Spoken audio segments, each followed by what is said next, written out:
Manchester City 2-0 winners on the last time to Goodison Park. What an end to the game, what an end to the second half, Michael Brown. We're just waiting to see if it was going to come, and for that young man to get the opener was fantastic. Obviously the substitutions were there, got to try and put more pressure on, but look what it means to these supporters. Look how good it was to end like this, and these are moments now that we love every time, don't we, FG, when we come away from home. The joy of the players, they know, step closer towards that Champions League spot. You can hear the fans singing Nico O'Reilly's name. He kissed the badge as he scored the goal, and he took it really well as he gets pushed forward by our players, and he deserves that. We've seen that before, haven't we, at Bournemouth, and I think it was the manager who done it. Phil Foden, well done, Joe, appreciating the other youngster coming through. It's so important, isn't it, that chain of events, and he's the manager now, stepping forward. It's a big result, because we knew it was going to be difficult this afternoon. The main man with a smile on his face as well, fantastic. A smile on his face, and deservedly so. It seems like every time at full time the fans want to remind a Manchester City legend exactly what he is. He's heading over to the crowd, I think, to give his shirt away as well. But a word on that performance, a proper away performance. They dug deep, they defended well when they needed to, and they got the late goals. Yeah, well, that's what you've got to do. You knew it'd be tight, you knew you have to be big moments, just wait. And then from there on, that little overlap, the ball across the face was fantastic. There's the last shot of Pep now with Ruben Diaz. I think this might be a nice moment, as he just says, congrats, there it is there now. And I mean, we don't need any words for this man. He's so loved by absolutely everyone. Kevin De Bruyne, by the way, is still in the away section. He's still taking pictures. He's given his shirt to a fan. He's currently holding a fan there, and he's taking photos. We'll see if we can get an image on that as he comes back out of the away end. But what a top-class man as well as a top-class player. Yeah, you just hear the atmosphere, fantastic. The fans are buzzing with that result. It's fantastic being stood here. The passion, the drive about winning football games, about what it means to people over their weekend, and to the players, fantastic. So another, honestly, a really strong performance now into a difficult game coming up. They come thick and fast, and we go to Wembley as well. But it was important that we got that off today, because you felt something special's brewing here, and it was going to be tough. It was tough, it wasn't the greatest of games. Job done, fantastic ending. Job done indeed. 3 points to end Goodison Park. I'm sure that'll go into another catalogue of memorable away performances here. The away supporters have enjoyed it as well. They've been fantastic. But now, Brownie, we are in a race for the top 5, and it's heating up, but it seems like we seem to be clicking at the right time. Yeah, it is heating up. Pressure's on, isn't it? We just keep watching our sort of rivals in and around us. Obviously, the extra plays now. So, yeah, we have to make sure they're consistent levels. It's great to see Akanji, the squad, getting a little bit better as well. People getting more minutes and realising that we have to be tight. And at times, if we realise we're not going to create lots, it's because we've been hard to beat. Grind out performances, because we know if we don't concede, we're going to be every chance of winning the game. Well, listen, on to Aston Villa midweek. Brownie, it's been an absolute pleasure for the last time ever at Goodison Park. Manchester City come out 2-goal winners, and the race for the top 5 continues. We are indeed in a fight for the top 5, and tonight could be a huge moment in that race. Good evening, welcome to Matchday Live, and thank you to FG Michael Brown there with some incredible reaction and live reaction from the game at Goodison Park only a few days ago. This evening, we do welcome to the Etihad Stadium Aston Villa, of course, knowing that only 3 points separates 3rd and 7th, of course, 5 places up for qualification to the Champions League. What a performance from that man there, Nico O'Reilly, scoring that wonderful goal to secure those all-important 3 points. Manchester City coming into this game off the back of some good form, with 6 games now unbeaten, which I think obviously is a bit of a rarity this season, but does put us in good stead for these final few games. Jack Grealish there making his way into the Etihad. Will he start? We will be bringing you the starting 11 as soon as we get it. Remember, Matchday Live is the first place you can get team news. And there's that man. He's been brilliant at filling the void, Omar Mamouche. So great to be with you this evening. My name is Cel Spellman and I've got two former legends and players in the form of Izzy Christiansen and Joleon Lescott. Good evening. Izzy, smile on your face. Yeah, buzzing to be here. Confident about tonight? I am, yeah. Really? I am, yeah. I think it'll be a good night. I think the win against Everton in the fashion that they did it, I thought brings them into this game in good position. So, yeah, I'm looking forward to it. Joleon, of course, a team, both teams you know so well. Aston Villa in imperious form. Have they surprised you with how well they've done this season?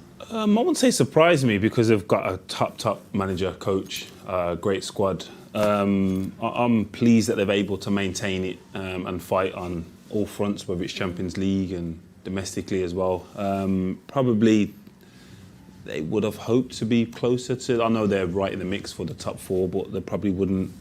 They'll probably prefer to be closer in terms of qualifying. But yeah, I think they're not overachieving, but we shouldn't be surprised because they are the big club, good players, top manager, and that recipe tends to bode well. Another one of your former clubs at the weekend, Everton. What did you make of the game and how important was it getting those two goals right towards the end? Yeah, I didn't see the game in terms of the whole game on holiday, hence the tan. Well, I'm glad you mentioned it. That is why I'm not this pale. It's just next to this man. No, but I've seen the result, and that's always a tough place to go, isn't it? It's like, it was just important to win. And like you said, there's 6 games now unbeaten, so I don't think we're in the stage of the season where performances are that important. I think it's more a case of, can we just get the results that we need to get the job done. And off that, Izzy, how much does our past help us with that? We know the run of form that we can put together. Granted, we've been a bit up and down, but as far as doing it at the business end of the season, it kind of does separate City a little bit from your Villas and Forest, who maybe haven't had to do this in recent years. Yeah, I think there's a piece in, a lot of managers speak about, focus on yourselves, but I think you've got to be aware of the situation Villa are in right now. They're riding a wave. They are in a really good place. Mm-hmm. They've got some top players. Obviously, they went out of Europe last week to PSG, but I still think deep down, they'll be proud of what they did. For sure. And obviously, they beat Newcastle at the weekend. So they come into this, and I think, Pep will have prepared the players to know where Villa are at, where we're at. Mm-hmm. Obviously 6 unbeaten, you've got to take so much confidence from that. Yeah. And like I said, I think there's some players in the City team at the moment who are looking really good, and it's about just keeping that guard net. Julian's spot on. It's not about form, it's about getting results now, and I think obviously this climax that we're in now with the Champions League race for next season, it's exciting, and I think this place, well, hopefully it'll be rocking tonight, and it'll be a good game. I think Villa will make it a good game, and it'll bring the best out of us as well, so can't wait. Well, it's why you mentioned there's some players. Who's been one of your favourite standouts in the last few games? I think particularly the Everton game at the weekend, I thought Matheus Nunes and Nico O'Reilly. I mean, they're both combined for the goal that got us off the mark very late on. But I think that it's obviously difficult playing out of position. Both players are playing out of position, both at full-back, left and right. Yeah. Both probably rather be in the central midfield role, in that sort of number 8 position, sort of De Bruyne, Gundogan kind of role. But there's a pecking order, and obviously they're filling a void as well for this season. And I think credit to Pep and his team, his coaching team, because Joleon, I know he's coached at a really high level as well, but to equip a player to be ready to play a completely different position, it's a lot of credit needs to be given to that, and they're both having an impact on the game, which to me tells me that they understand the role and they understand what they're required to do, and they've come up trumps in recent weeks. On Nico as well, we're probably going to we will be doing a little focus on him, but how much as well, Joleon, obvious question, does the fact he's come through the academy to know the system help him a little bit with understanding the role and what's required a little bit, even though it's not his position? Yeah, it will help. But like as you said, then you've got to give him a massive amount of credit for able to adapt to that. It's probably, in the greatest respect, easier for midfielders to go full-back areas because now you're not surrounded, you're only receiving the ball from in front of you. Yes. I haven't got to worry about someone being behind me and stuff like that. So there is elements of it that would be easy for them, not for every player. But in regards to adapting, I think most academy players, when I used to work with the loans and we did a lot of stuff on stats, and there isn't many players that make their first team debut in the position they've developed in the academy. So like Phil Foden's debut was against Shakhtar Donetsk, left back. Yeah. He never played left back, you know what I mean? So in regards to the ability to play midfield, striker, defence, wherever you do in the academy, it's a totally different realm of football when you get into the senior team. So for him, just to be able to compete at this level and be consistent and not look at a place, and we've seen in recent weeks him come and change games, is a massive factor. So it's never going to be a question of ability. He's obviously talented. It was just, can he contribute in the way he has done in the academy? Yeah, absolutely. Well, let's see if he starts tonight then. Let's bring you the starting 11 then. It's an 8 o'clock kickoff against Villa, and here's how we line up. We have got Ortega in goal, and the same back four against Everton, including the two players we've just spoke about there. Núñez at right back, Diaz and Gvardiol keep that centre-half partnership, and Nico O'Reilly completes the back four. Moving then into midfield, we have Mateo Kovacic, Ilkay Gundogan, and there he is. 3 times left to play at the Etihad Stadium for our captain tonight, King Kevin De Bruyne. James McAtee comes into the fold. Bernardo Silva keeps his place, and there he is, Omar Mamouche looking over to the bench as well. Scott Carson, Jack Grealish, Doku. We've of course got Nico there, Kanji, Savinho, Kushanov, Foden, and Rico Lewis. I guess, Izzy, I kind of want to begin with the midfield. We saw Kovacic obviously come on, get the goal. What do you think the thinking is there is bringing him into the holding role over Nico? We know that kind of maybe means he likes for the passing a little bit more, maybe a bit more ball control. Yeah, I think control. Kovacic gives you, control in games. He's a ball player. His quality, his goal at the weekend, I thought he took it really well. Yeah. He was off balance when he hit it. Really kind of well executed finish. But I think he does have that goal threat. That's probably not his role tonight. It's interesting. I really like Nico Gonzalez, but I think Pep's kind of, drip feeding him in, which makes total sense. Mm-hmm. He's more of a physical specimen in there. I'm really looking forward to seeing him play next season. But I think Kovacic, it's that experience, that stability, the kind of rapport with Gundogan and De Bruyne or McAtee or whoever's sort of in and around that area in the midfield today. But I think Kovacic brings you that kind of readiness, and he knows how to manipulate the ball, and they'll be looking to do that obviously against Villa's midfield. Is that also important, going back to my first question, is about kind of where we've been in these run-ins before, that obviously you've seen Pep turn to those players with more experience. I mean, I know United was a drab game, but the players he chose and the personnel were people that knew the system in and out. Is that key for a run-in like this, the fact that actually you're not maybe giving a player, taking a risk with whether they are able to fit in with those patterns or step up, so to speak? Yeah, spot on. We see the team sheet, the starting 11 for City, but then you look at the bench and you go, wow. Do you know what I mean? So it's not always about how you start the game, it's how you finish it as well. And he's got options, but I'm excited to see the control. I mean, to be honest with you, from a footballing perspective, Villa's midfield's quality as well. Yes. So it's going to be, who can control that, and that's probably the thinking behind Kovacic being in there. 2 changes from the Everton game, Kovacic being one, second one James McAtee. When we've seen him, and particularly last few games, some brilliant performances. Pep really speaks so highly of James McAtee, and you can see that he's wanted to play him more but not had the opportunity, Joleon. But he starts today. How important is it that he takes this chance, and what would you like to see from him to make his impact on the game? Just the energy. He's a constant threat going forward. Seeing him and Bernardo probably operate on the wings suggests that Pep feels there's going to be high possession, and because they're not transition players, are they? They don't tend to run from the halfway line like Doku and get 1v1s. It's kind of, well, if we've got sustained possession and a threat, then that's where they're at their best. So, but in terms of Maka, he just needs to continue to do what he's doing and just impact the games. I think he has the ability to, which is a real ability. He's not necessarily play well, but have an influence on the game. He can create a moment where I think we're used to seeing, say, the likes of Phil dominate games. Maka probably won't do that, but he will just contribute. And that's a different skill set in itself and a different understanding. So I'm sure if he continues to do that, Pep will keep him. We had Mark Kennedy on the show, who I think had worked with him a little bit, and he couldn't speak highly enough about James. And we've obviously seen glimpses, but he says what his ability, and you forget as well, he captained the team that had the likes of Phil Foden, Cole Palmer in, and there's Morgan of course as well, and there is still so much more to come from him with a run of games and probably more time in there. Oh, definitely. I've worked with him as well with England 21s and stuff, and just knowing how much he wants to develop, and seeing him on loan at did he go Sheffield at first?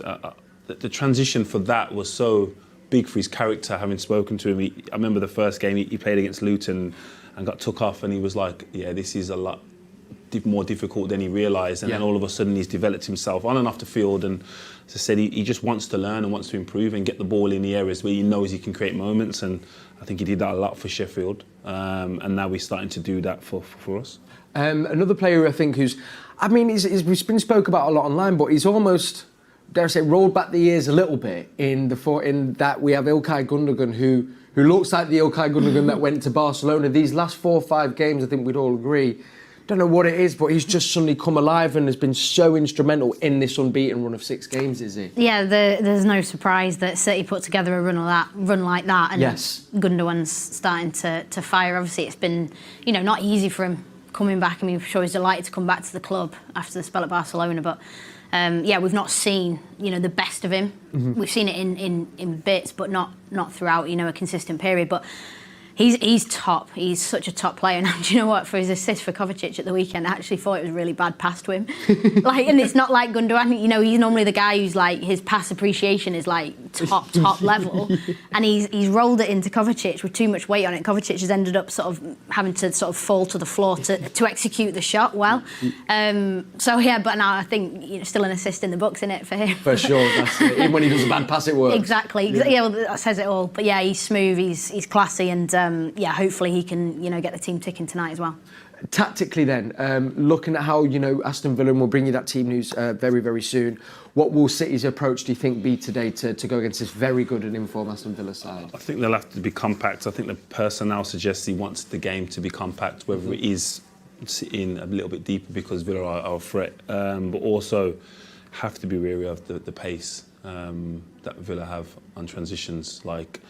That is where City are most vulnerable in general in regards to conceding opportunities to concede a goal, but Villa are the best at that. Yeah. They have some of the best players that can make decisive passes, and as I said, having worked with Morgan as well, he's someone that thrives from that element, receiving the ball deep and then being able to transition 30, 40 metres up the pitch. So I think that the tighter the game is, the better it will be for us in regards to keeping it more control. If it gets stretched at any point and the bigger spaces happen, I think that's where Villa could cause a lot of problems. Is that a slight worry, Izzy? I mean, even just looking at the three-man midfield, who obviously ability-wise and technicality-wise are some of the best, but you look at the energy and the pace that Aston Villa midfield have got, that is a slight worry, I think, as a fan anyway, especially when you think of like the PSG game and you see a young midfield. Does that worry you a little bit today? I think last season you look at the Villa midfield and go, energy, pace, dynamism, if that's even a word, but maybe a little bit of naivety, just a little bit. And this season they've had more time on the training pitch, and obviously pre-season as well with Unai Emery, where he's kind of like reduced the levels of naivety, and they've become Champions League footballers. Whether they've played in it previously or, what they've done in the competition this year and in the Premier League. These players are not naive anymore, so you can't rely on them to be drawn out of position easily. So it is a game of cat and mouse, and I think you go back to the Manchester derby a few weeks ago, and City deliberately played narrow. They didn't use Savinho, they didn't use Doku until the latter stages, and it's exactly what Joleon said. It's about keeping it compact to kind of almost crush what Villa want to do in the game, really put a lid on it, control it, because that isn't, it's not the most beautiful way that City want to play football, and we know what they've done in the past and we know what they're going to do in the future, but for now it's about securing the Champions League spot for next season, and if Pep sees that as a way to do it tonight, then brilliant. That's part of the game plan. Yeah. Lovely stuff. Commentary team today is Ali and Andy, so let's head pitchside and see what they made of the lineup. Yeah, welcome to Pitchside, where alongside me is my co-commentator this evening, former City captain Andy Morrison. Andy, we've had a look at the team lineups, we've looked at the run-ins, we've looked at the league table, all the things that you kind of tick when you get to a position like this. Do you think this is the toughest game that City have got left this season? Yeah, definitely, Ali, and I think it's one of the toughest games of the season. Not just because of the form they're coming into, the run that they're on, but they just look a established team now that expect to be in the top 6. And the manager expects to win every game, and there's a real belief in their team. And this is a really, really tough game tonight. So what have City got to do well tonight? They've got to keep the ball and they've got to start. We were just speaking earlier on, Ali, about big games we've come into, and we've been a little bit apprehensive, and we ran all over Chelsea, we ran all over Newcastle, and we start right. When we start right and, when we take them early opportunities, that changes obviously the direction of the game. We've got to be on the front foot. I think we'll dominate possession. We're trying to look at the team shape. I think the way they're set up, we'll know how they're going to play, where they're going to start. They won't know where we're going to be. So I think we'll see us dominate the ball. It's just that moment where we create opportunities and arriving at the right time into the box to get shots off. looks as though Joško Vardiol again at centre-half alongside Ruben Dias. Do you like that partnership? Absolutely, Ali. We spoke about this maybe 6 weeks ago, and when another couple of players got injured and all that, I said what we need to do is make sure that there's a familiarity in our back four, especially in our two centre-halves, and you know as well as I do, we're talking over 20 times that the centre-half partnership has been different this season. You can't bring success and continuity with that. Over the last month or so, them two have played together, and it's just beginning to look a little bit more familiar. And you build up a relationship with your centre half. It's so important. A rare start for James McAtee. Why do you think he's gone with him today? Well, I'm looking at the team shape, and I'm thinking that we're going to dominate the ball. And what he does, if we're dominating the ball and we haven't got like a clear nine, Marmoush might be the highest player, but then he could turn up anywhere on the pitch. But McAtee arrives really well in the box, Ali, and I think Pep's alluded to that on many occasions, that he has a real foresight for opportunities when to arrive, and his timing is very, very good. So I expect to see him to be the one that'll be highest. That Gundogan run in the past where he's arrived so well and scored so many important goals, and I think McAtee has those qualities. Well, let's give you the Villa lineup that City are up against this evening. Emiliano Martinez in goal, then Matty Cash, Ezra Konsa, Yuri Tielemans. Marcus Rashford gets the nod ahead of Ollie Watkins, Luca Dean, Pau Torres, Amadou Onana, Morgan Rogers, Jacob Ramsey and Boubacar Kamara. Actually, quite a few changes, to be truthful, from the win over Newcastle. Interesting that he's preferred Marcus Rashford and indeed over not just Ollie Watkins but also Marco Asensio. Why is that, do you think? I just think it's just rotation, Ali, this time of year, trying to keep players fresh, going into the game with the right appetite. You don't need to let players know that they're not guaranteed starters, because when you mention Ollie Watkins and the actual abundance of talent that Aston Villa possess, they're a real threat. And in Rashford, they have a player who's scored a few goals against us in the past and is very, very dangerous. But I really, really like the balance of the Aston Villa team. I like the strength in depth. To make those changes that you just spoke about, Ali, and still be as strong as they are, speaks about something that they've built now over 3 or 4, 5 seasons. And, really excited about this game tonight. You saw the 2 games against Paris Saint-Germain in the Champions League that Aston Villa was so narrowly pipped to in the end. What impressed you most about their performance? Their energy, their organisation, their discipline, the physicality. They've got an expert in their set play coach. They work really, really hard in that area. We have to be so sharp and so bright on every set play and look for danger, because they're very, very inventive in blocks. They do things quick. There's decoy runs all over the place. And we've got to be really, really astute when it comes to their set plays tonight. And just there's a good balance all round, Ali. And they've got threats on the counter if they want to play deeper. They've got players that can, we don't want to talk too much about Aston Villa. But, I'm obviously coming into tonight knowing, wanting to do my work on them today, and I've looked back over the last sort of month or so, and they're a team that are very, very, very impressive. OK, let's bring it back to the very start when I said, is this City's toughest game of the season, or certainly of the remaining games? And I just want to get your gut feeling. Is this a night when the most important thing is not to lose? We go into every game wanting to win it, but is a draw a good return tonight? Listen, I'll never say we'll take a draw at home, Ali. We're here to win, and I'd like to think we're going to win this game. This is going to be a really tough game. The thoughts there of Andy Morrison. Myself and Andy bringing you all the commentary. Make sure you download the app. Kick off at 8 o'clock, but plenty to entertain you before that. Back to the studio. Thanks, Ali, and thank you, Andy. So there we are, the Aston Villa team news. Remember, you can catch both Ali and Andy, the 2 A's, double A, on the old Manchester City app for your commentary. I want to dig into, first of all, the team shape, because by my eyes, Joleon, there's 4 midfielders there in the form of Ramsey, Onana, Tielemans and Kamara. So do you think they're looking at Rodgers and Rashford? So is it going to be a case of similarly they packed out the midfield and are going to look for that quick transition, like you say? What are you thinking? I think that would be the game plan. In terms of the shape, I don't know how that plays a part. They normally play with like a diamond, Ramsey off the left. But in regards to the fluidity, I think their midfield, like as you said, is as strong as anyone's in general in the league. But they have a capability to move the fluidity they have is probably the strength. I don't think there's many teams that can say, you go and play there, you go and play there, and they just rotate and it just be seamless. Like if you see Morgan Rogers out on the left or on the right, their game plan is still the same. Yes. And their impact is still the same. So, yeah, I think the ability to intertwine and just change, but still with a clear structure of what the manager wants. Man, you just mentioned there, we just saw him going into the tunnel as well, and we can bring you one of his goals. Can't not mention former City Academy player who has shone this season, Morgan Rogers. What has impressed you the most about him this season, and what does he bring to, obviously, Aston Villa team and maybe soon to be England? Absolutely love him. Yeah. Genuinely love him. I think he's class. I mean, first and foremost, coming through City's Academy, you know he's going to be a good player. Yeah. Like you say that about a lot of players that come through our academy. And what I like about him, he's not the sort of conventional, like typical stereotype number 10.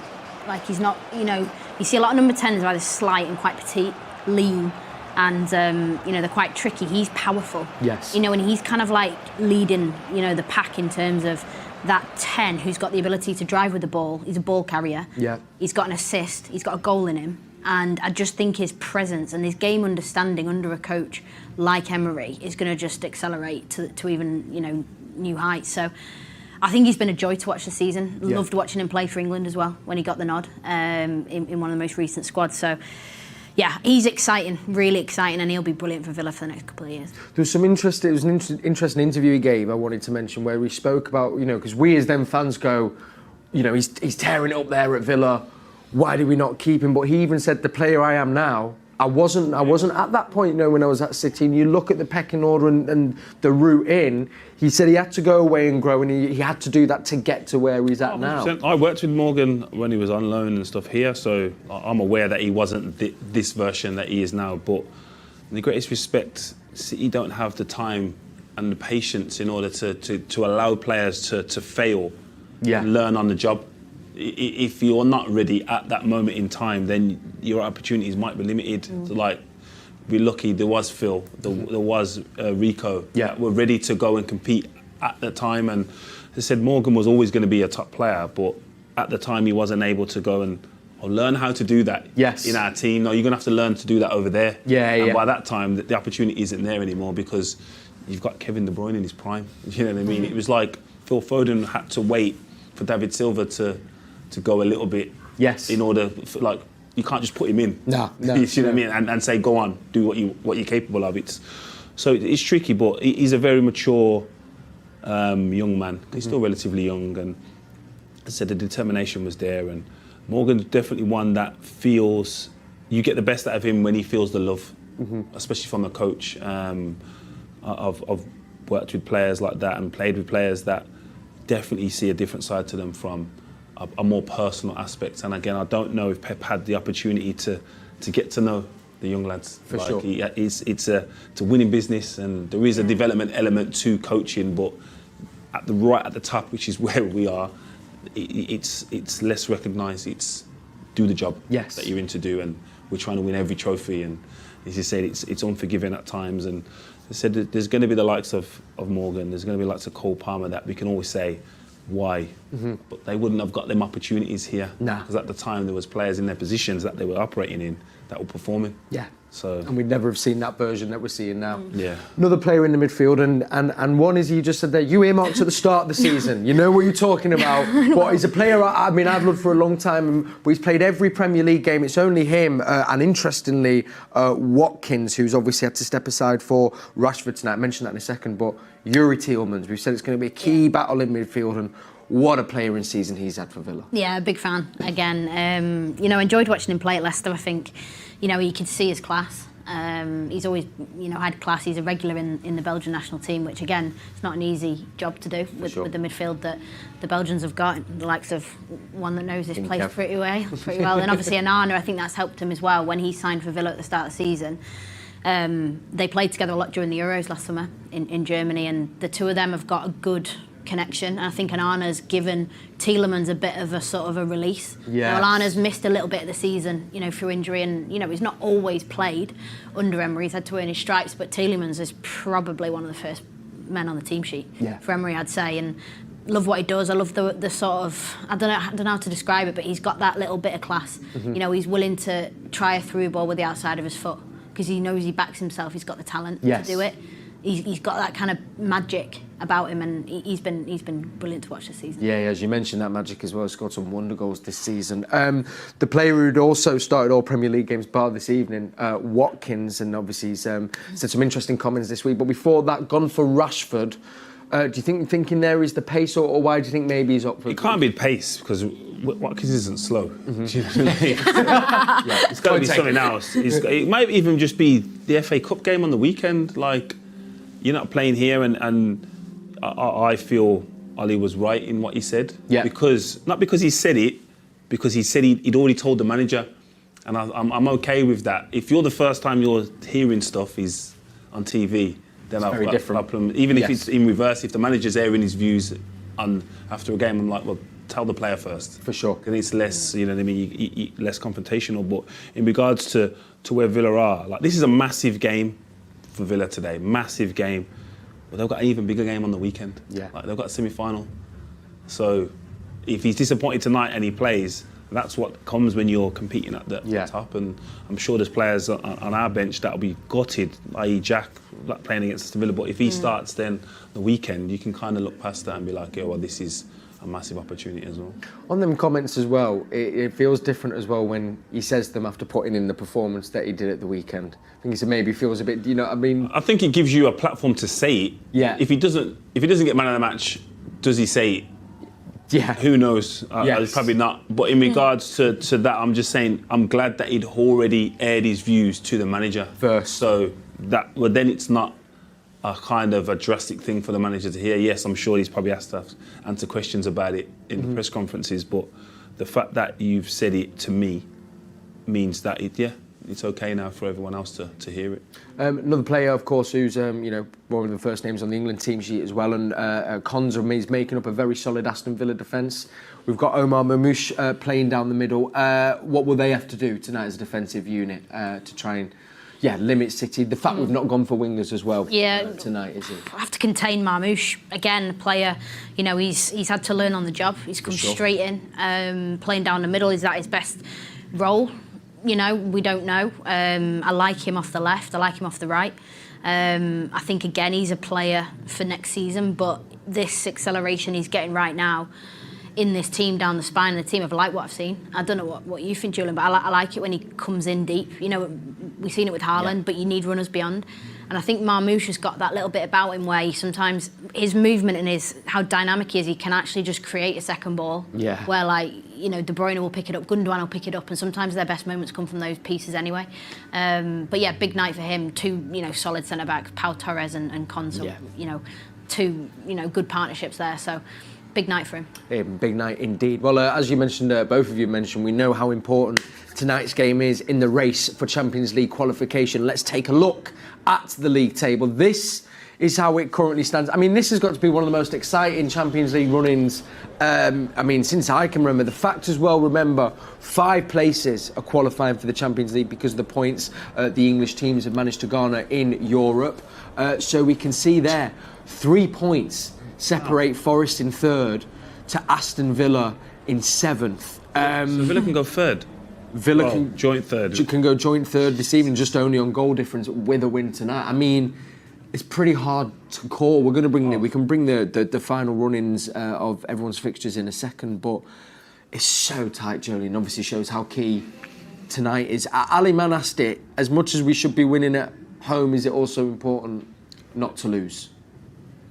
Oh, yeah, you can say that at any stage of the season, but it's just important to win, wherever they come from, home or away. It's important to win this game. Definitely not to lose, but this game, because it's Aston Villa.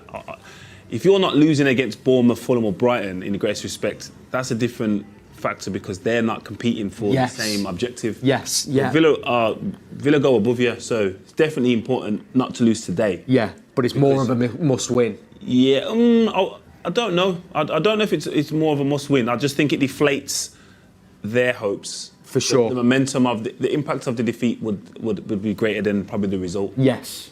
Izzy, what were your thoughts? I think I had a little look at the fixtures before. I know you said we might come to them. Yeah, we think we can bring them up. I think City's running's good. Yeah. But it's tight, and obviously Newcastle losing to Villa. Or let's reverse that. Villa beating Newcastle at the weekend, massive. Yes. I think if Villa hadn't won that game and Newcastle had won, I think that would have put Villa out. Yes. So now you've now got that many teams in and around that, and this is our running. I don't know. Come on. I mean, It's you're hard. only saying Forest. You're probably saying Forest is similar. Yeah. And that's because they're on good form, but obviously they've got to play West Chelsea Ham, last game of the Chelsea. season. Like Newcastle's winning. That's wild. That is very, very that's difficult. wild. Chelsea's I mean, running hard. Chelsea's running solid. Chelsea, I mean, you look at obviously Everton. I don't know if that's that good or some, but if it is, we know how tough that is to go there. Liverpool, Newcastle, Forest. United, then Forest. I think Wolves safe now.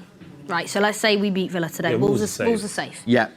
Southampton. Yeah, but even if they're not safe, like we're at any stage of any season, Wolves, Southampton, and Bournemouth, we should be winning. Agreed. We're expected Agreed. to win, and even Fulham. Yeah. Like, if Chelsea win, or even go unbeaten with 3 of them wins and get in, they deserve it. Agreed. Because that is a lot. Yeah, it's a big ask. That's a big run in that. You can. I mean, that could almost maybe even define who gets the final place, depending how the early fixture goes. That Forest Chelsea game end of the season could be the clincher, possibly. Yeah, I thought it was going to be decided. I thought it won't get down to that. But now looking at them fixtures, yeah, I don't know. I'm not confident to say any one of them teams, even us. Nah, I'm not confident to say definitely. If I was to say, I think we're gathering a bit of form, and I think that puts us in a better position than if we were, say, 4 weeks ago when we were like a little bit rocky. But yes. Oh wow, it's going to be tense. I said to Pal, I could see at the moment it maybe be. I think Chelsea might be the ones to struggle. Joleon shakes his head. How often are you right? I'm just asking. No, Mary, to be fair, not that often. well, don't say stupid. Say us. Yeah. We're going to struggle. Yeah, no, I can't say that about City. There we go. It's really interesting. Now, Joleon, we're going to cast your mind back because we've got this brilliant little VT around a player who I know you've said is arguably the best, one of the best anyway, in Yaya Touré. And it is now almost 11 years to the day since that incredible solo goal against Aston Villa. Let's take a look back now at the final few games of that extraordinary 2014 season. Yes, I hope, and that's what we are working for. It's going to be very, very tight, and this year, and I hope the end of the season is going to be Man City will lift the trophy.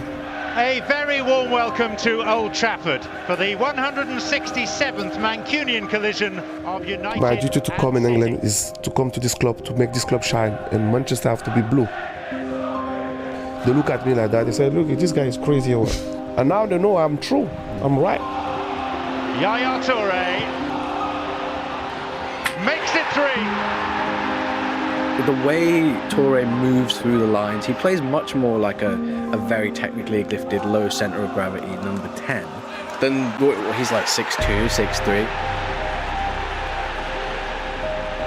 In terms of being on the ball, in terms of fear when they get the ball, yeah, I think he's one of the best players I've ever seen in the flesh. Here's Touré for City. Yaya is a man playing amongst boys for a start. Pellegrini and City end the Sabbath as Barclays Premier League title favourites. The main reason, Yaya Touré. I think if there was one goal that season that really sums you up, it was the goal against Aston Villa. Yaya Touré, he played when I made my debut for Villa, and I come on for like 5 minutes, and like his last goal, he just ran past everyone. So can City bring up the century of goals tonight? It's Yaya Touré. And I'm just there, like, running behind him. And it was an unbelievable goal. And that season, he was just a joke. He's a difficult man to stop. He's impossible to stop. What a wonderful goal! They are doing this in style. I love all the goals. All the goals have been like better and better, you know what I mean? And it was a shame in the end of the season I don't really achieve any personal trophies, but I think it's part of the game sometimes, you know. You have to understand people have their feeling and they have their different mind as well.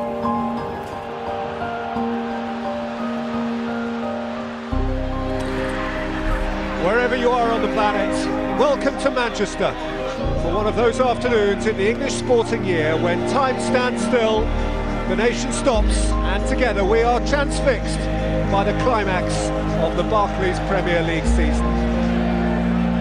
Touré, Nasri's had a hit and scored! It was coming, and it is coming back! All but champions! I was trying to make a story for One Clubs, and be part of the story of One Clubs. That's always my dream. He's a one of one. I can't find a comparable player through all the years that I've watched football. Yaya, mate, that season. He did everything. Yaya did everything. That's arguably the best season I've seen.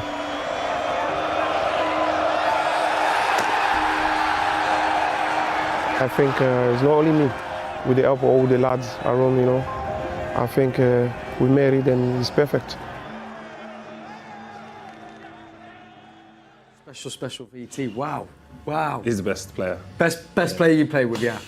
I remember you saying to me, I think in one of the first ever, the first seasons of MatchDay Live, that he was one of the players that when he turned up and you wanted when to... he played well, you won. You won every the time. game. That season, I know you see the goals in that, like his pass accuracy for the season was 90%. For the season. Wow. No, if you say that about a centre-back, you go, they don't have pressure all the time. He say about a midfielder. he wasn't playing it safe. He wasn't playing it safe. Like, I don't know if there's another midfielder that could do that. No. Like, everything. Like, we're just talking Man City. Yeah. Like, I know with Kevin and David, but if they're all playing at their best, I don't think any of them stop Yaya. Nah. But I wonder as well, I mean, and as we know, football does come in cycles, and of course it will, but even at the moment, I don't think, I haven't seen one since or can think of anyone that can emulate Yaya. No, there's not. There hasn't been a version of that. Nah. That's someone that was that dynamic, that light on his feet, that just, like, could compete at any level physically. Like, there was a Pogba, but then he wasn't consistent enough to do that. There was glimpses of his game that you could see. Yaya, there's Patrick Vieira, the Steven Gerrard, but I'd probably say Stevie, like the same kind of style in ability to win a game when he plays well. But Yaya, just for me, I just think if he played at his best, I don't know if there's anyone that could stop him. No. Because he was able to do everything. Yeah. Wow. It's just crazy. Wow. I mean, it's not, but it's what I've loved as well that's come out of this season is obviously we've seen the academy generate, the smaller of players, your Fodens, your Maccas, Cole Palmer was tall but still in that attacking. What I am excited about, I know he's playing left back, but to see a Nico O'Reilly suddenly tall, big presence. I mean, he's still not quite got his man strength, and no way am I saying he's going to emulate, but does feel at least there's suddenly now this big physical centre midfield player that we've produced from the academy. That's quite exciting. Where the game's going, I think. Yeah. We're going back to that physical requirement in midfield. Like, there are anomaly players like Bernardo Silva, who you could play him anywhere and he'd control the midfield up against big guys. Yes. But I think the way the game is going now, I think there's now going to be a gap for these beasts. Yes. You look at England's midfield with Bellingham, Rodgers, Rice. Yeah. You've got three massive guys in the midfield that can all play. Yes. Their short game's as good as their long game. Yeah. And I think that's where the game's going. Coaches are getting too good at matching teams up tactically, so it's now how do you find the edge again? Yes. Physical. Mm-hmm. It's physical. Mm-hmm. And Nico O'Reilly. Yeah. He's built. They have one. That's my nickname. Jacob Ramsey Yaya. Really? Yeah, he moves the same. Like, his ability to stop the ball, just move his body left and right and go left or right. And once he's in his momentum, you can't stop him. Nah, you don't stop him. Yeah, you've seen glimpses of that this season, thinking about it. Yeah, when I seen him the first time, I was like, oh, I've seen that movement before. What was Yaya like in training? Did he get those? The moments we've just seen there where he's like picks up the ball. Sometimes, very he rare. Just turned it on when you get the moments of brilliance with the ball and just like being able to pull it where he wanted to pull it and score great goals. But you didn't get because the pitches weren't that big in training, small-sided games, and him and Samir, we got to the point where we just couldn't put them on the same team and they would just pass to each other. Imagine that. Mess about and stuff. Like, it'd just be stupid. But in regards to like I said, the first time we recognised it was Sunderland away, and they had a corner and he broke and just took the ball the length of the pitch, and no one could catch him in terms of us trying to support him or them trying to catch him. And then Kieran Richardson was back for them, who is quick, and he stopped it, and then we had the corner. We were like, why have you been hiding this? Where's that been? Where's this been all the time? And then after that, I think, like Mancini said, we'll play you further up. Because we obviously, when we signed him, we're thinking you're going to play holding midfield. Like, that's where you play for Barcelona. You play centre half, holding midfield. You weren't a number 10 for Barcelona. And then all of it clear, he's action man. Yeah. Then was kind of box to box, didn't he? Everything. He did everything. That's what I'm saying. He could literally, wherever he wanted to play and impact the game, he could. Gift of a player, and how special we got to watch him here at the Etihad. There's the boys making their way out. Young McAtee does start this evening. Do you want to play a little game? Go on then. Of course, we had the Aston Villa game there from Yaya Touré with the incredible solo run, but Joleon, Izzy, can you name the starting 11 that day? Maybe more. I mean, Joleon's probably better placed to answer this. Starting 11? The starting 11. The key keeper we can get. Joe Hart. There we go. Kolarov left back. Look, Izzy straight in there. Love that. Is that right? Strong. That is spot on. There we go. I don't know if I started that. Company. Definitely Vinny. Vinny played. I was going to say Di Michaelis. So Di Michaelis must have played then if Vinny's on the left. There we go. Lovely. I'm not happy about that, I'll be honest with you, Joleon. Yeah, I wasn't happy either. His relationship with Pellegrini was suspicious, man. Suspicious. Very suspicious. Yeah, suspicious. Yeah, I can Signed him 3 times. I was like, yeah. Something going on there. Yeah, someone's taking something. Listen, love Di Michaelis. Popped with you was quite old. Zaba. Anyway, Zaba. There we go. We'll move on swiftly from that. Okay, there we go. Back 4 completed. There's the defence. Spot on. Not a guess wrong. Millie? Yeah. Yep, straight away. Lovely. James on the right. Yaya. Of course. Nasri. Spot on over on the left. Yeah, so that means it would have been... I don't know if I'd have got this belt, the other midfielder. Xavi Garcia. Bang. Nice. Smooth. Nice. Then Jacko. Izzy. Love that. Well. Have you done your homework, Izzy? So No, he's high. I just watch football, mate. Who's dropping in? Jovic, what's his name? Surname? No, Jovetic. No, it's not him. He came on. But I mean, that one is kind of pretty. David Silva. Boom. There he is. Yeah. There you go. He wasn't many times David Wouldn't plays be on the 10. bench. See, actually, no, and it's weird with the kind of 4, really, wasn't it? Because I remember for a time as well, we had Samir and David almost. And the wings. Playing. We just played like 4-2-4. Yeah. We said, just get the ball into their half and them guys will do... Let them do the rest. Yeah. That's okay. There we go. Really enjoyed that. There we go. Right, this is what I wanted to talk about because, obviously, as we've said, we've had an unbeaten run of 6 games. Within that, 3 clean sheets and a new centre-half partnership that is forming is Ruben Diaz and Josko Gvardiol. Now, Izzy, on the Everton game, you mentioned Nunes, and I know O'Reilly got a lot of... Who I thought was a gift of a player on that pitch was Gvardiol that game. I thought it was just a class act of a performance. But really exciting to see this partnership that's forming with him and Ruben. Yeah, I mean, I said outside earlier that...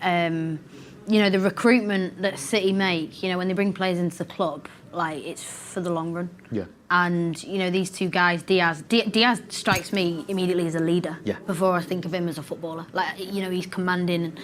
And then Gvardiol, I think he's classy. I really do. I think he's classy. I think he's played, he's played left back, he's played centre back. But that partnership, like you say, is starting to blossom. Yeah. And, I think there's no better guy to speak about centre-back partnerships than Joleon, but I think it's starting to work, and to me there's a correlation there between the clean sheets, the form, and the centre-back partnership being solid. Yeah, before we get your thoughts, Joleon, we can actually get some lovely comments from them both talking about this partnership. It wasn't that hard to get back to my position, my natural position, and I think this is something that I've been playing for a long time, and I think it's just inside of me, and it's kind of natural, About relationship between me and Ruben, I think it's really good. As you can see, how the way we work on on the pitch and the way we help each other. So yeah, for me it's also important that he's the experienced one. He's the like a leader to not just to me, to everyone in the team, and I think having him next to me makes our job easier. Yeah, well, like you said, it's his natural position, and when you've spent your whole career playing, it's not because you've not played there for 1 year and a half now that you're gonna forget about it. Obviously, that was essentially the reason why he came in the first place to this club. Obviously, the fact that he was able to perform the way he was performing at left fullback made the manager see the option of him playing there, and obviously he was working the way he was working. Obviously now Nico O'Reilly also stepped up and he's doing really well, which allowed the possibility of him playing either middle more consistently.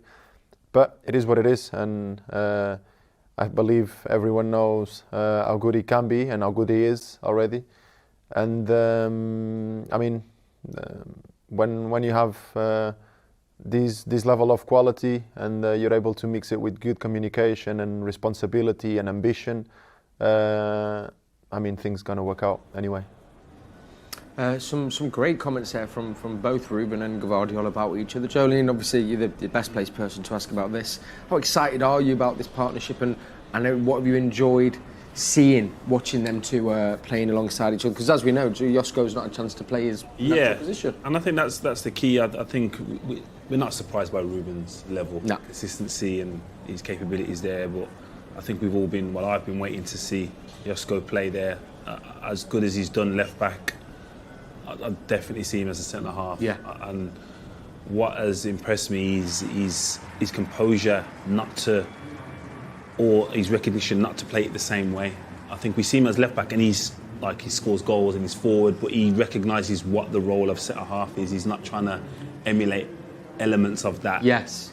As centre half, no, my job is to stay in this position and create opportunities this way, rather than, I can still do them things I was doing as a left back. No, my job is to defend, and as I said, I think for someone so young, that mature, and to play with that much composure and experience, there's not many that are able to do that. Yeah. And for me, I would say he's player of the season. Yeah, I think I'd agree with that. I mean, it's been the most, one of the ones that played the most as well. Looks like maybe could be the future of our central defences. Yeah, bulletproof in it, for the future, because you've then got Kusanov, that's coming in and learning his trade, and I think he's looked really good when he's played. A little bit like Marmoush in terms of not had long to get into it, but it's about bulletproofing the squad for the future as well, to make sure that we can compete on all fronts always. Yeah. And you need at least minimum three centre-backs who, between the three of them, you've got combinations of partnerships. Yeah. But City have got a luxury, if everyone's fit, they've got more than that. And I think it's been really good to see, and Joleon will say it's the start of winning. Being good in defence, it's the start of winning, and it's looked good so far. And just finally on that as well, the fact that they've had, and we highlighted them at the Everton game, they've had Nunes and Nico O'Reilly, who are two players that are playing out of their position.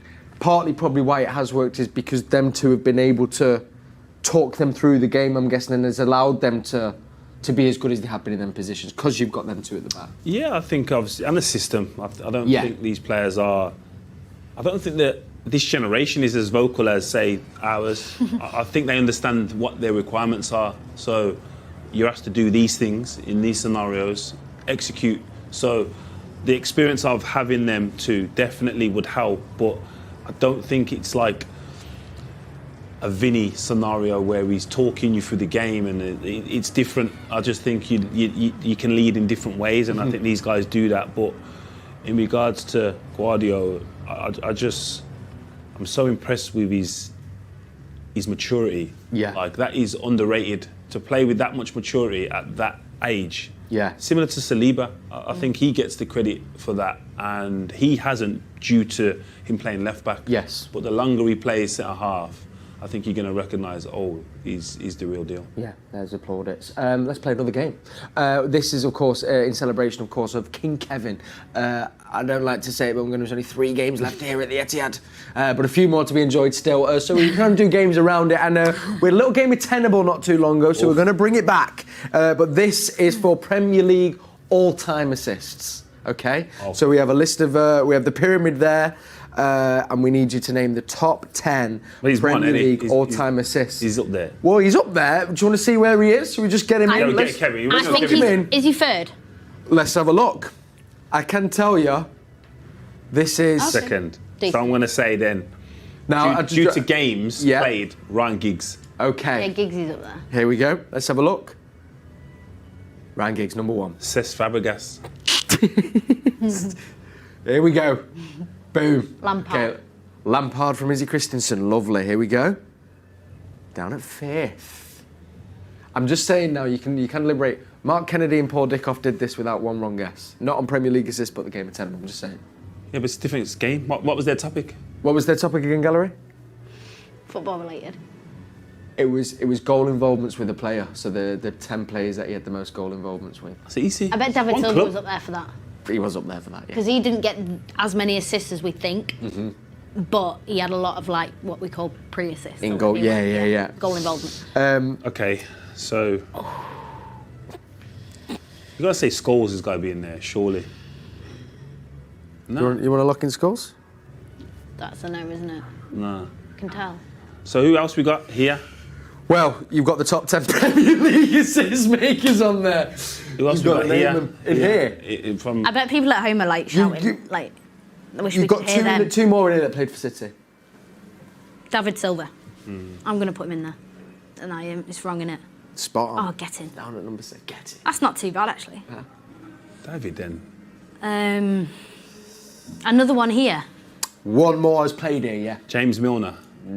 Nice. Lovely. James Milner. Millie's in at number 9, which is he's kind of a little bit like... He's super underrated, in terms of his stats. Especially when the game is decided, the profile of players now is stats based. For sure. You've got to go United players, Chelsea players. There's... Hazard. That was Izzy's guess, by the way. Hazard. Eden Not Hazard. on the list. No, not on the list. I can give you one still playing in the Premier League. Big one this season. Huge season from him again.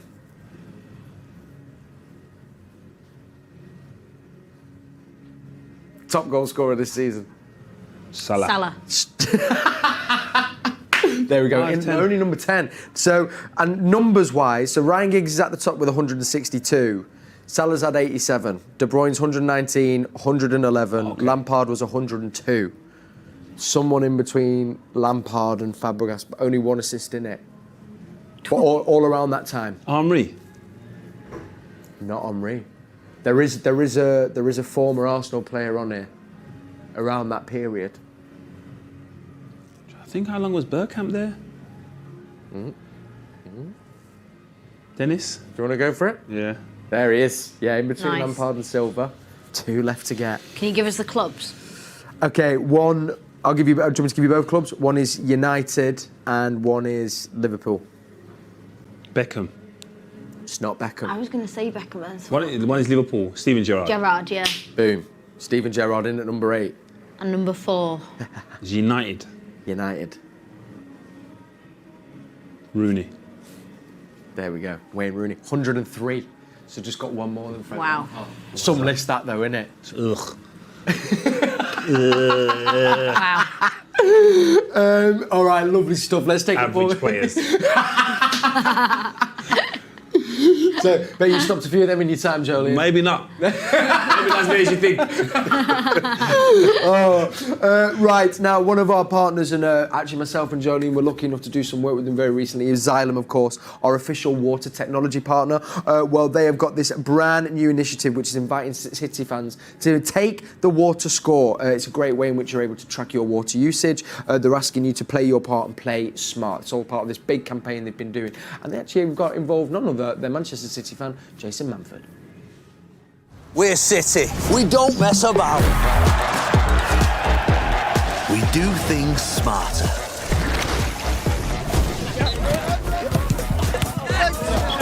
We play smart on the pitch. Route 1. City are going long. Haaland's through on goal. Henderson with the assist. No problem. We've got smart dress sense. What do you think of the fit, man? Looks sick. Oh, snap! Oh, yes, man! We're known for our smart sense of humour. Hey, mate, can I get 10 bananas, please? Give us a minute. We're smart timekeepers. We're almost ready to kick off here at the Etihad Stadium as the Man City players take to the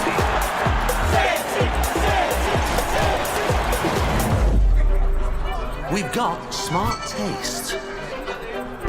We're smart communicators. Why say 10 words when 2 will do? Mint, mate. So if we're smart in all these ways, why not be smart with water? We can all take small actions to make a big difference. Turn off your taps. Take shorter showers. Don't pollute our waterways. Get rid of your rubbish. When it comes to water, there are many ways to be smart. Together, we can make a real difference around the world. Play your part, play smart. Sorry about this. Please do get involved with that Play Your Part, Play Smart challenge. Right, not long till kickoff. We've got Joleon and Izzy in the studio. We've got your starting 11 on the bottom of your screen. Before we start to look at the game again and get some final thoughts and hear from none other than Villa and City legend Gareth Barry, we are going to do a little look further ahead because it is 50 days until we kick off with the inaugural FIFA Club World Cup. Obviously, a variety of teams in this competition that we've probably not had a chance to really see much of or even actually come up against. You're excited for the Club World Cup, Joe? I am. The format, to be fair, the timing of it is harsh on the players. Yeah. I have to state that. Like, the final is the 14th of July. Yeah.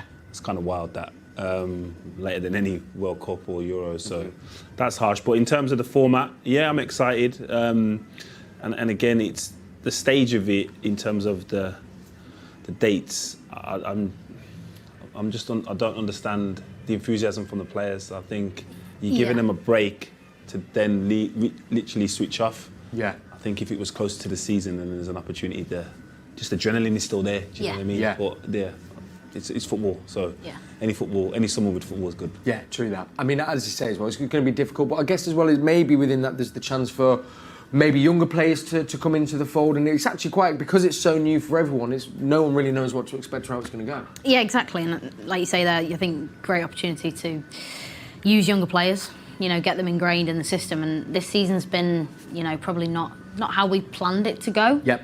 We want to be challenging for league title, but obviously it's not happened this season, but young players, getting minutes in the belt, and I agree with Joleon. I think it's very hard for a player when you get the green light to go and switch off, to then come back in again and ramp up. It's hard, but for if you want to focus on younger players, academy graduates, players that are getting a taste in the first team, that's high motivation levels for you, because going and putting that shirt on at first team level is huge in any capacity, and it's part of equipping the team for the future. But I think it's it's different, it's exciting, always open to it, but I sit in a player's shoe and go, hard to be motivated, but they'll get there, I'm sure they will. Absolutely will. And also, it is interesting because FIFA have said as well, Izzy, that a tournament for the women's game will follow, which is paramount importance that comes. And that'll be quite exciting as well, I guess, for Manchester City women's when that does come along. Yeah, it would be. But again, I'll put a dampener on it. I don't think the women's game's ready for that now. I really don't. I think there's definitely not ready. I think there's also the physical the physical side of it is how prone are the players going to be. You know, in men's football, we have, you know, players come through an academy, yeah, and then go into first team level, and there's probably some brilliant stats which I don't have to me right now about how many games and minutes players play at first team level before they then go and become Premier League players. Mm-hmm. I don't think in the women's game it's got enough players and enough players who are equipped physically to deal with that right now. Probably within the next 5 to 10 years, I'd probably say okay. But we need our academies around the country to be better and to be bigger, produce more players, so we've got bigger pools. But right now, the game is definitely not ready for that. Don't just do it because the men's game do it. Do it because it's right. Yes. Feel quite strongly about that, and I hope, see what FIFA do, but not ready for it in my opinion. No, I think that's a great point. It is over in the US, Joleon, and I mean you've been on tour there as well. And go. Well, I'd like to as well. Hopefully he gets an invite. All three of us will get that on record. Yeah, no We're all ready to get out there to the States, but there is an ever-growing fan base. Do you know what I mean? And that's yours. But obviously you've seen it grow out there, and it's going to be really exciting for City fans in the US as well, because I feel like we're going to probably strong support out there. Oh, definitely. There's a big following out there in the majority of cities. So, the opportunity is to generate new fans as well, and get some existing ones that don't get the chance to come and see the team play. So, there's so many good elements to it. But again, I think this is the outcome of the threat of the Super League, isn't it? I think everyone then said, well, we want a competition that competes with that. So, I think FIFA have just overruled the willingness and the health of the players, and just said, well, this is what it is. This is how it's going down. We could just see there the boys there are just going through some of their final stretches and warm-ups. Let me run you through that team at the moment. So Ortega, Nunes, Diaz, Gvardiol and O'Reilly, Kovacic, Gundogan and De Bruyne, and then McAtee, Bernardo Silva and Omar Mamouche. 2 changes from the Everton side. I'm going to get some final thoughts from Joleon and Izzy very shortly. But first, let's hear from former Manchester City and Aston Villa player, legend of the game in both clubs, Mr. Gareth Barry. Well, welcome back to Pitchside, and alongside me a man who doesn't really need much of an introduction. He served both clubs with distinction. Of course, City for the second part of his career, Villa for the first part. Gareth Barry, you're more than welcome on a night like this.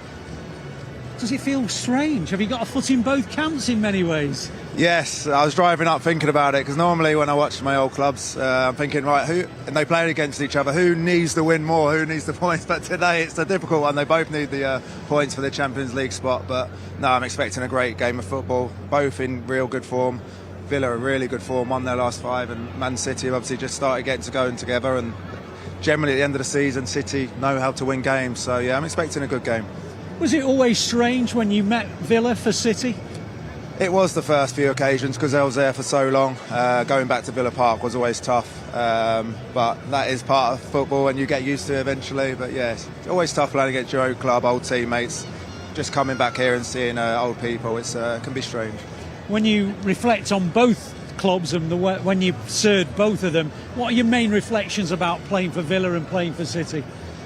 Villa was a different time. As a young kid growing through, went from a boy to a man really, in such a long period, sort of 11, 12 years. So captained the club in the end. So, it was a tough decision to leave, but one that in hindsight was a brilliant move, but a bit of a gamble. But I had 4 incredible years at Man City to go and win trophy and be part of that squad that eventually, 35 years for the trophy, and then the league was for 50 years. So to be part of that squad is incredible, and I can't ever forget them sort of nights where that all happened.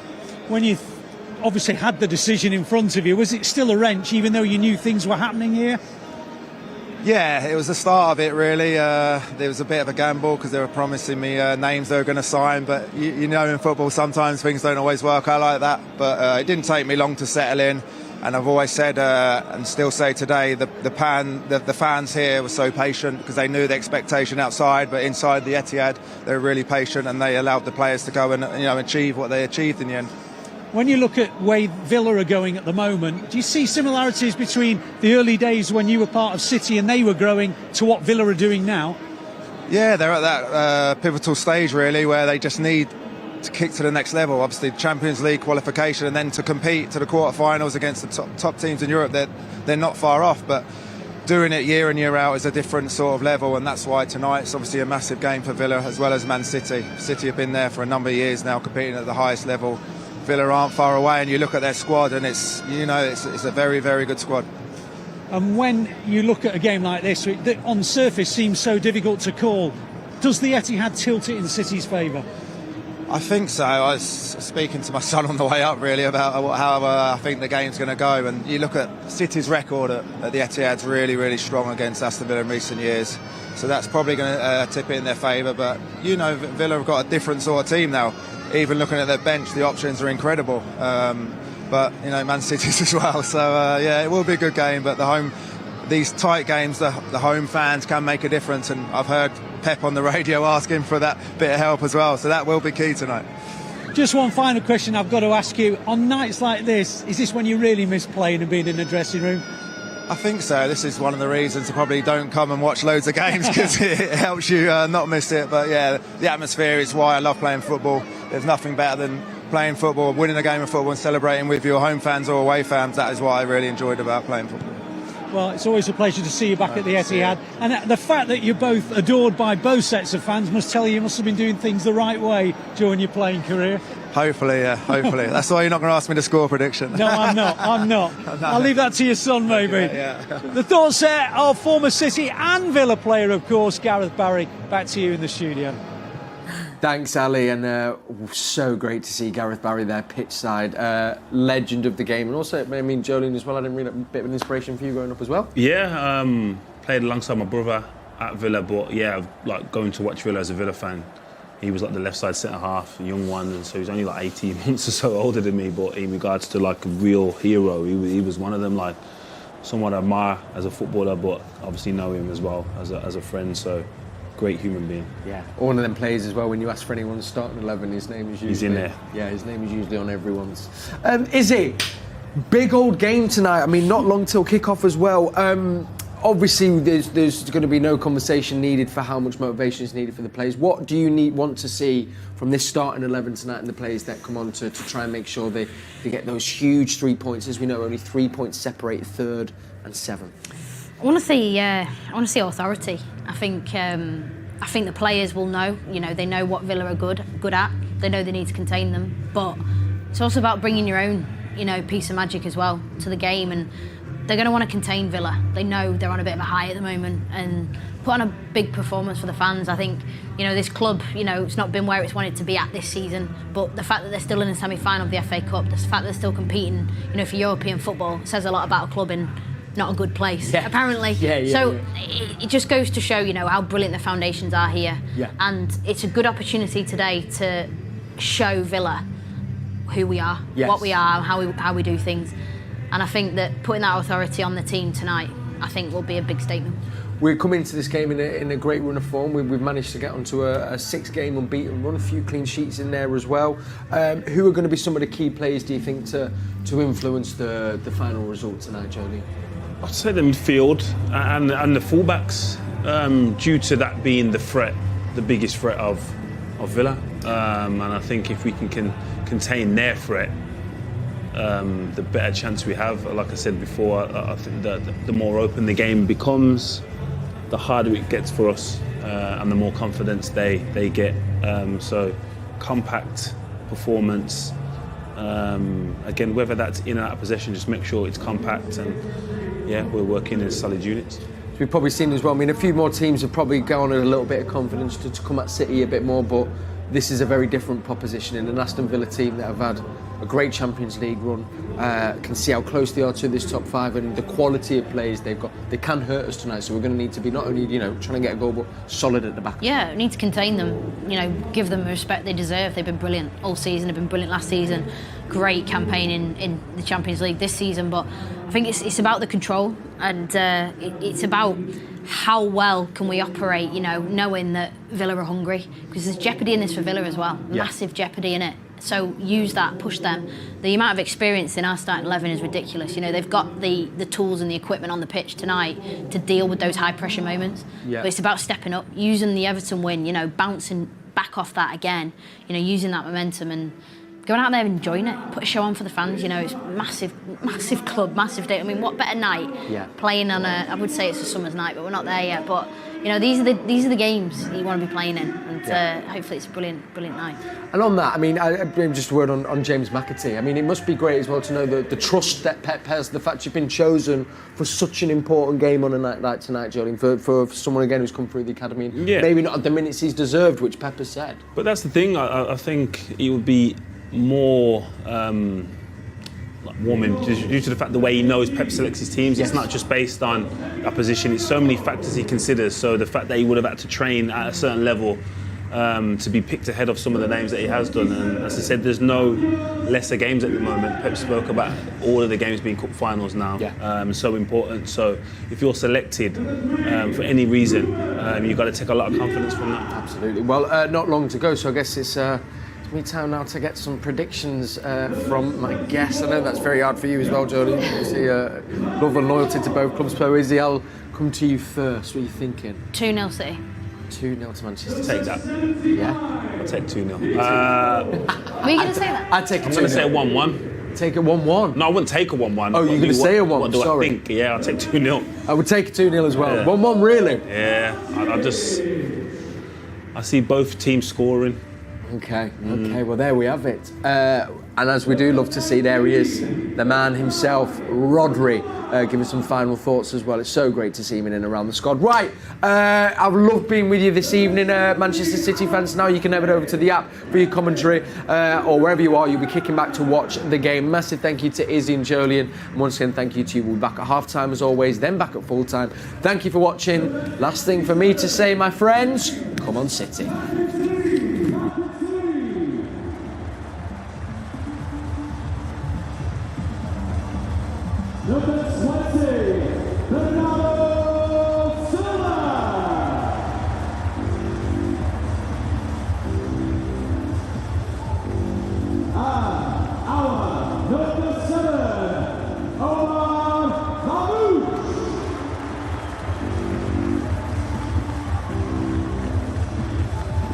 Thank you, Kel.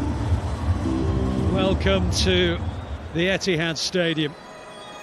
It is not a place for the faint-hearted right now, as we prepare for one of those matches that has enormous significance to our plans for next season.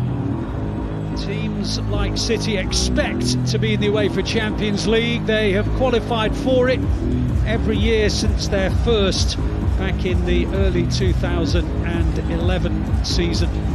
And the reality is that most teams at some point do find it a little bit of a step too far to qualify for the following campaign. Not this team, not this club, and not this manager. And so the Blues come into the final weeks of the season in an unusual position, not in the top four, trying to get into it, but with the bonus of an extra fifth place for security. And so the Etihad Stadium awaits one of the most fascinating tussles of the season so far. 5 into 3 doesn't go, and in one of the tightest Champions League qualification races in living memory, 5 exceptional teams are realistically vying for just 3 remaining places to join Arsenal and Liverpool in Europe's prestigious competition next season. Only 3 points separate Nottingham Forest in 3rd and Aston Villa in 7th. And though the Blues are in the mix and of course are 5th currently, they know that a win against Villa today would take them up to 3rd ahead of the FA Cup semi-final at the weekend. And Villa, if they were to lose, would somehow be in 7th and struggling. It is that big a night, it is that big a day. City with 3 remaining games here at the Etihad Stadium